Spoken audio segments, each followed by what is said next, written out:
Hey everyone, my name is Wes, and welcome back to another episode of Terror Talk where I discuss creepy clips online. Be sure to leave your own comments, and when you're done watching, check the description for a couple of really cool money saving opportunities. Now, let's get into it and have some fun.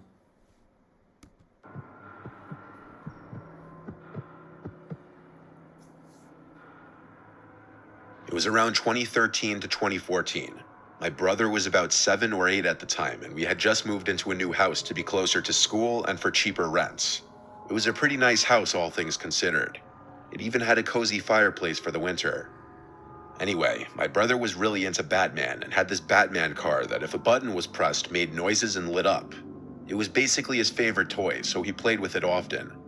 Then one afternoon, he came inside from playing out back and told us he found something. So obviously my mom and I asked what it was.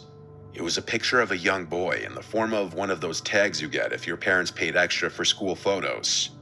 The picture was dirty and full of wear and tear, even to the point you couldn't see the year it was taken. We thought that, okay, some parent lost their kid's picture, no big deal. And then my brother said something that confused me. "That's Buddy," he said.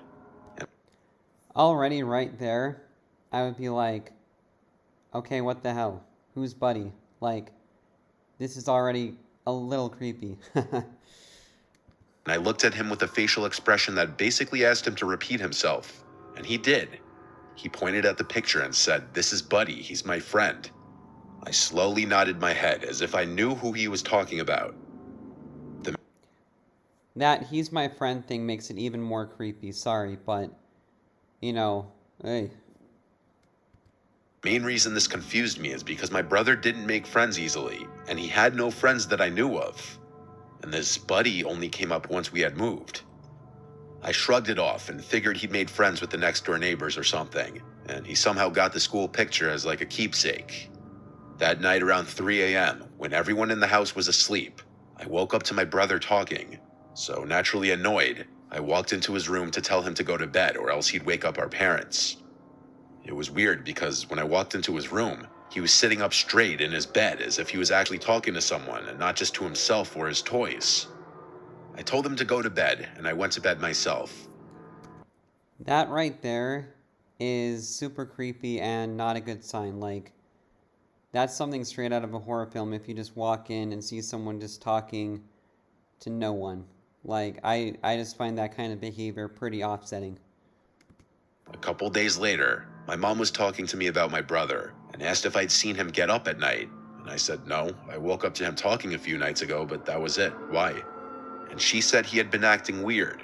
But as usual, we both shrugged it off as him being a kid.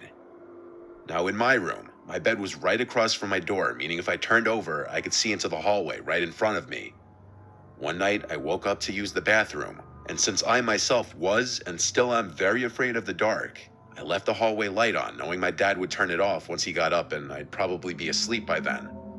I was laying in my bed facing my door when a sudden noise made me jump. It was my brother's damn Batman car. It was making noises. So I got up to tell my brother that he shouldn't be up this late playing, but when I got into his room, he was asleep in his bed. Doesn't this almost sound like an actual movie? Like, I don't know, but it sounds almost sort of like maybe it was made up. I'm not really sure, but this sounds like something right out of one of those kid having a creepy imaginary friend stories. And it always seems like some inanimate object comes to life, but that's just me. I swear I've seen this in different horror movies before, and I've seen countless of them, but that's just my opinion. With the toy across the room on the floor, still making noise. I walked over to it to turn it off. I was finally able to go back to sleep, but the following days, my brother would not shut up about Buddy. It was honestly starting to freak me out, so I went over to the neighbors' houses to the right and left of us. One house didn't even have kids, and the other was vacant. This started to worry me, but my dad said it was probably just an imaginary friend he came up with. I went along with it since I couldn't think of any other solution, but almost every night. So he checked the neighbors' houses to the left and right. Well, what about the neighbors across the street and down the block? Like, why just to the right and left? But that's just my opinion. And an imaginary friend is something that I would probably think of too, honestly. So, yeah. One of us, my mom, dad, or sister, would say we heard my brother's toy making noise and had to go into the room and turn it off. I explained that I had to do it as well, and once again brought up my brother talking to someone one night.